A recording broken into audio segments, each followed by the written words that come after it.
It was William Shakespeare who said, hear ye, this be my anticipation proclamation." I think that's right.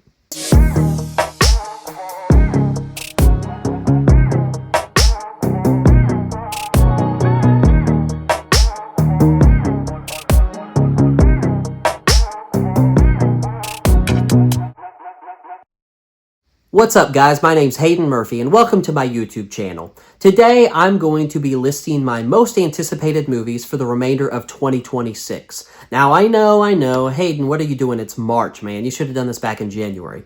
Well, I didn't have a YouTube channel then, so I figured it's not too late to start now, right? You're late.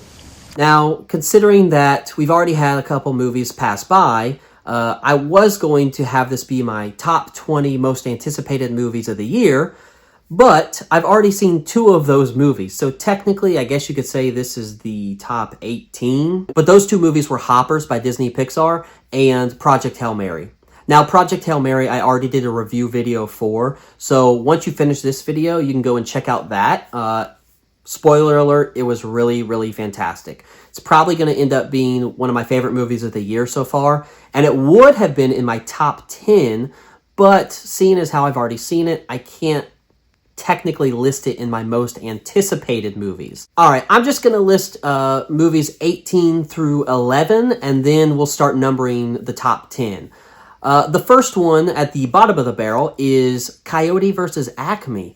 Now, I'm a little intrigued by the whole story behind this. Normally, this wouldn't have been on the list, but it's behind-the-scenes stuff that I'm most interested in. The movie was completely filmed and finished, and Warner Brothers actually axed the movie and was just going to write it off as a tax write-off. So this movie was never supposed to see the light of day.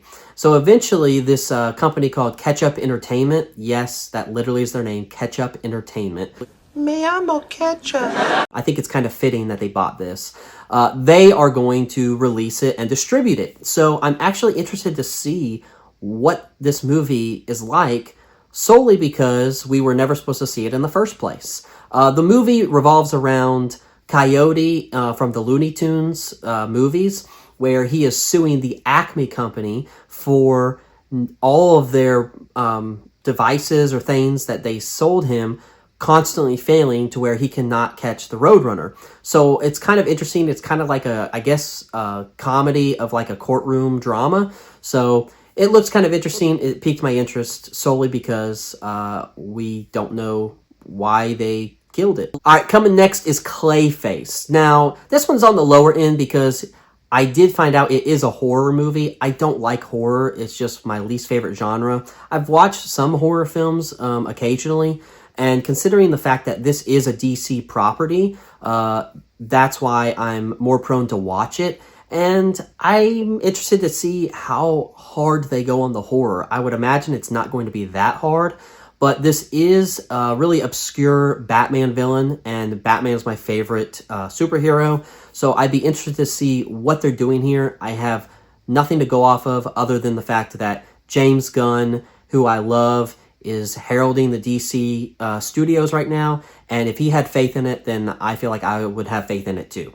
Alright, next up is Violent Night 2. I only slightly edged this out over Clayface, obviously because I've seen the first one. This is a direct sequel. I really like David Harbour, and I mean, this is essentially like Die Hard with Santa Claus, right? So the first one was just pure dumb fun, and sometimes you need a movie like that to just be able to just cut your brain off and just enjoy it. So it's kind of like John Wick's Santa Claus, and I'm all here for it. I'm ready to see another one. Never thought we'd get a second one, but here we are. Alright, this next one is in the same vein as The Violent Night 2, but it's called Normal. This is starring Bob Odenkirk.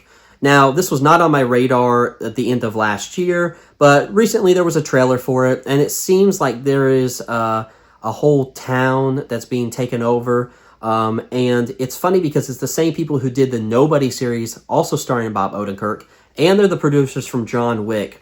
And it seems like we're getting a lot of action movies in that same style of John Wick, which really interests me in the fact that John Wick was so good, it literally created its own subgenre of action-style movies. And I loved Nobody, I love Bob Odenkirk, so I'm excited to see what they do with this one. All right, next up is Cat in the Hat. Yes, I have Cat in the Hat up a little higher than those other ones, solely because ever since I've had a kid, I really am starting to prioritize more family movies in theaters because the experience I get to have with my child and how I can create those lasting memories with them. I saw the trailer for this, and gotta admit, the trailer wasn't the best thing, but it's a first trailer, and the main reason why I'm most interested in this is Bill Hader has never done me wrong. Linda. Again, building on top of the whole family experience thing.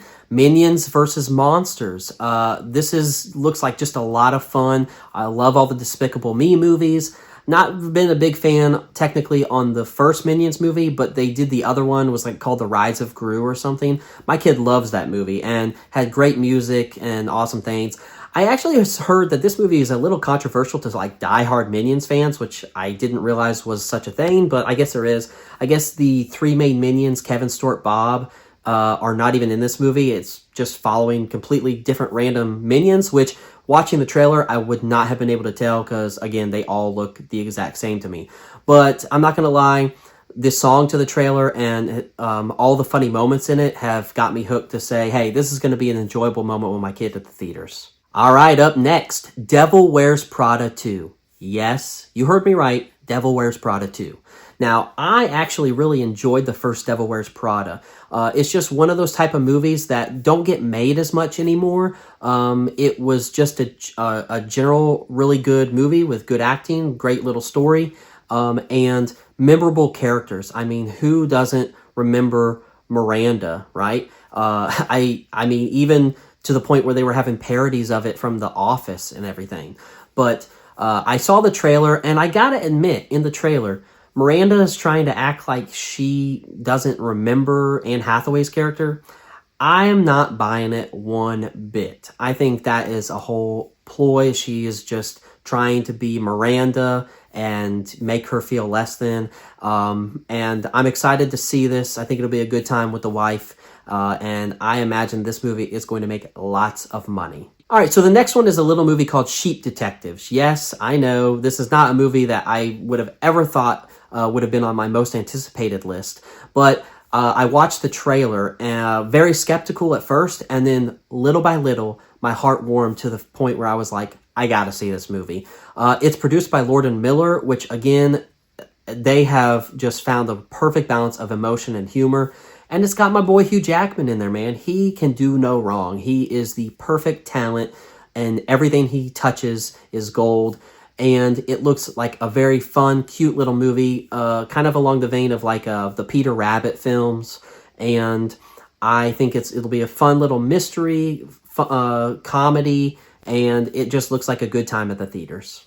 All right, so here we are. Now we have reached my top 10 for my most anticipated movies of 2026. And we're going to start all the way at number 10.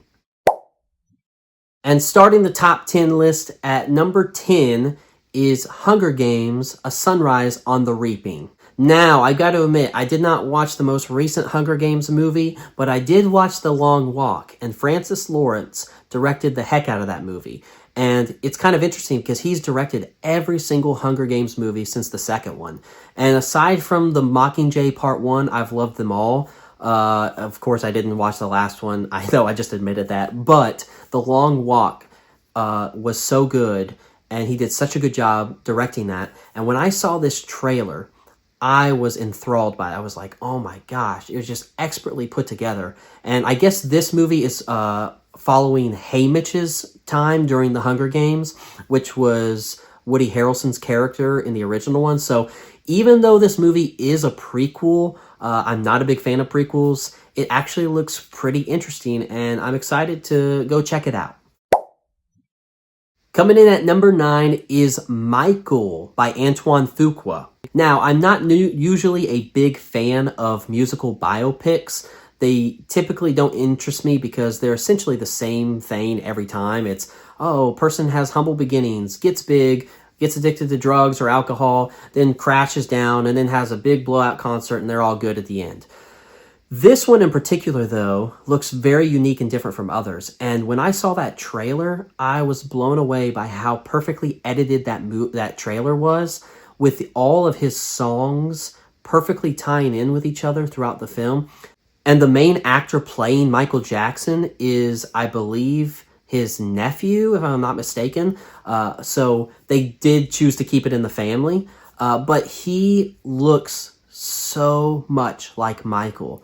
And they couldn't have picked a more perfect person to play this role. And just, I'm so excited to see it. It looks really, really good and looks like it will have a huge appeal to a lot of people.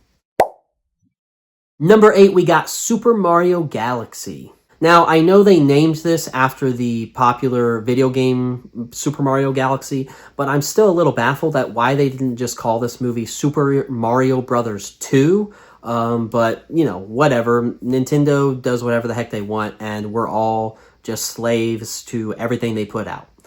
That being said, the first movie was a fun little movie, and my boy loved it, and so I'm excited to go see it again. This one looks bigger, grander than the first one. A lot of cool, great visuals, and they're bringing Yoshi into this movie now. All right, number 8. This one is Toy Story 5. Yeah, so I was kind of like, man, again, we're cranking out another Toy Story movie initially.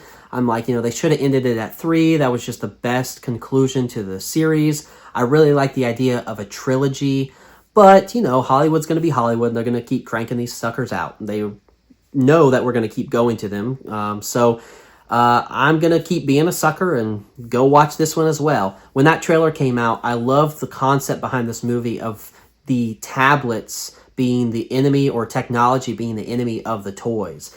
And I think that this movie hopefully will be a little more transcendent than just a little kids movie, and it seems very prescient for our times currently, that I'm hoping, you know, maybe, who knows, it could revolutionize things and, you know, parents stop giving their kids tablets, but probably not. That's not gonna happen.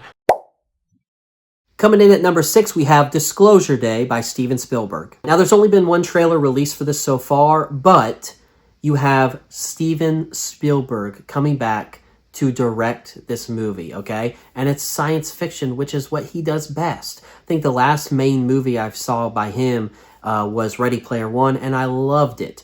Now, I know Steven Spielberg is one of the greatest directors of all time.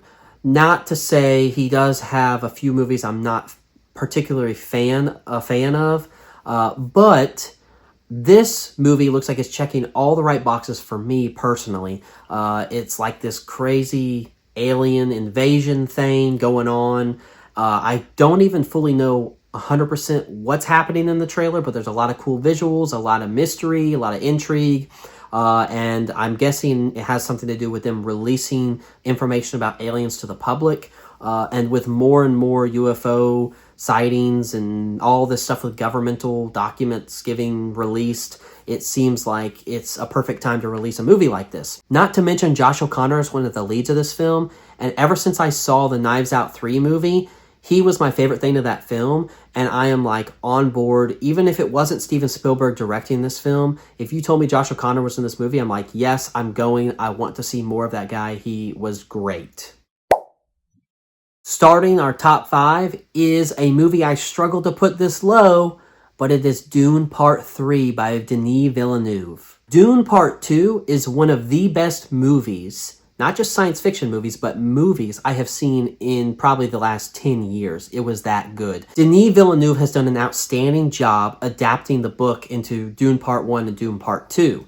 Now, considering how great he did with those movies, the reason why I'm not as excited about this one is because I've only read the first Dune book. I did not go on to read more because from what I heard from people close to me, that they're not very good and they get wackier and crazier, and it's just not the same as that first Dune book. And this third movie is adapted from Dune Messiah, which is the next book. And considering how the second one ended and the things that they changed from the Dune book, I know that this movie is going to be different from the book. That's the one thing that gives me hope. And Denis Villeneuve, I trust in him that he can do a great job. I've not seen a terrible movie from him yet. So I'm hoping that he makes all the right necessary changes that makes new fans love the movie, but also fans who like the books be like, you know what? I really respect the changes you made to this. So it looks amazing. And I will say, so far, of all the trailers that are on my most anticipated list, Dune Part 3 has the best trailer ever because that music was so freaking good in that trailer. So this could end up being one of my favorite movies of the year, but for some reason of being, a little negative, I'm ranking it down a little bit because I'm a little nervous to see how it will turn out. Coming in at number 4, we have Supergirl. Yes, that's right, Supergirl. This one is starring Millie Alcock as Supergirl, and it also has Jason Momoa showing up as Lobo. Now, he was Aquaman, but now he's Lobo. I'm interested to see how they're going to do that. But like I mentioned earlier with Clayface, I love James Gunn. My favorite MCU film is Guardians of the Galaxy 1, and I really have a lot of faith and trust that James Gunn knows what he's doing, and he hired the right people to make this movie. Craig Gillespie is a great director, and I got a lot of Guardians of the Galaxy vibes from this movie, but also because this movie is based off of a specific comic book called Supergirl, Woman of Tomorrow. And because of the trailer and the hype around it, and I loved Superman, I decided to go read that comic book, Supergirl, Woman of Tomorrow, and it was awesome. The visuals in it were great, and the story of it was awesome. So this one, it looks like it's going to be a little more off-world, and I'm excited to see how they expand the DC universe going forward, because so far they're off to a great start. It also comes out around my birthday, so I'm excited to go see it for a birthday treat. And I just got a lot of good vibes from this trailer, and I'm hoping that they do a good job and it doesn't become another DC fiasco. Now, before I get into my top 3, I just want to say all 3 of these might change their positions as we go on in 2026 and we get more promotional material from all 3 of these. I really struggled on putting these in this order, so I feel like they're like this close, and at any point in time I might change them up. Coming in at number 3 is The Odyssey by Christopher Nolan. Now, Christopher Nolan is my favorite director. Everything he's done has been great except for Tenet. Not that good there. The other thing about this, why I knocked it a little bit lower, is I pray to God that he does not mess with any kind of time or try to tell this story non-linearly. While I've loved what he's done with that in the past, it's starting to get a little repetitious, and I'm hoping that he starts to veer out into other storytelling methods. Now, I know with Oppenheimer, I think they did a little bit of that, even with like flashbacks or flash forward or something with like the courtroom scene or something. I don't even know. But I want to see a fully linear story from him. I know he can do it. He did it with the Batman movies, so I'm hoping he does that with the Odyssey. The visuals look great. The other reason I knocked it down a little bit too was because the sound mixing. I love Christopher Nolan to death, but their sound mixing is just not the best. I mean, they really got to get that figured out, because there was issues with Tenet. There was issues with Dark Knight Rises, I think, with the trailer before they released the movie. You couldn't even understand what Bane was saying. That being said, the visuals look amazing, and I know he's big on practical effects, so I want to see how he does a lot of the monsters and things of this nature in a practical way. So I'm excited to see what we're going to get from him, and I want to see it on IMAX, and he has a lot of surprises. Considering that something in previous movies, he always has actors that you have no idea are in the movie until you're sitting in the theater. And speaking of actors, I've got to read to you the cast for this movie. It is stacked. You have Matt Damon as the lead, okay? Then you have playing his son Tom Holland, his wife Anne Hathaway. You've got Robert Pattinson, Lupita Nyong'o, Zendaya, Charlize Theron, Logan Marshall Green, John Bernthal, and John Leguizamo. And that's just bare minimum, because I know there's going to be some hidden cast members in there that we don't even know is in it. And he loves giving the in-theater experience a boost, and so he keeps everything hidden. And I'm excited for that great theatrical experience that he always delivers on. All right, number 2, we have Avengers Doomsday. The reason why it's not number 1, I'm cautiously optimistic about this movie. I'm a little nervous because initially when they announced that Robert Downey Jr. is coming back as Doctor Doom, then you have Chris Evans coming back as Captain America, and then you're bringing on the X-Men.